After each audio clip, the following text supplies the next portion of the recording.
नमस्ते भैया बहनी चाची माई लोगन। आज मैं एक नाच पर गीत लेकर आई हूँ। आप लोगन को अच्छा लगे तो लाइक करना।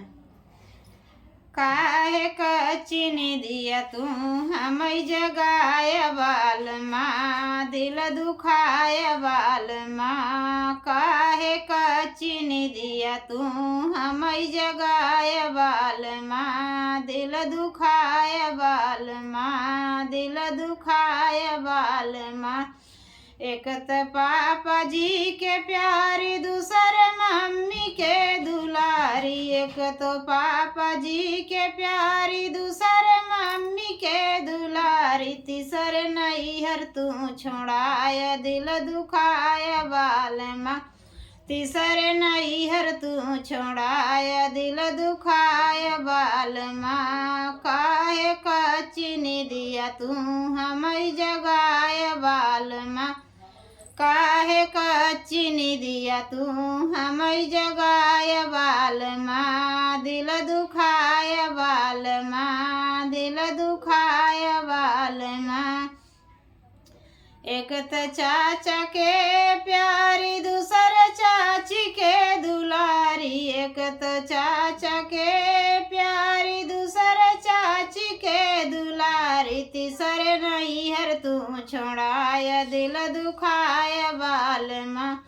तीसर नैहर तू छोड़ाय, दिल दुखाय बाल माँ। हमके कच्ची निदिया काहे तू जगाय बाल माँ, हमके कच्ची निदिया काहे तू जगाय बाल माँ। दिल दुखाय बाल माँ, दिल दुखाय बाल माँ।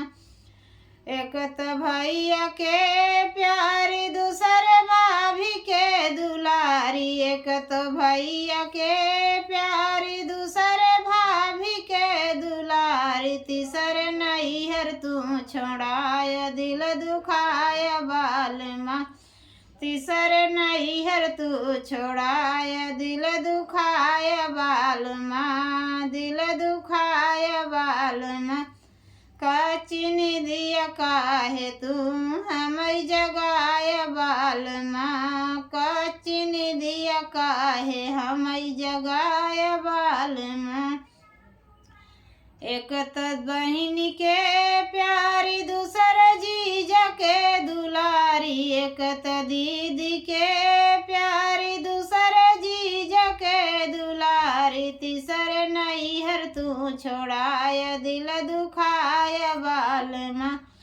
तीसर नैहर तू छोड़ाय, दिल दुखाय बाल माँ। कच्ची निदिया काहे हम तू जगाय बाल माँ, कच्ची निदिया काहे हम तू जगाय बाल माँ।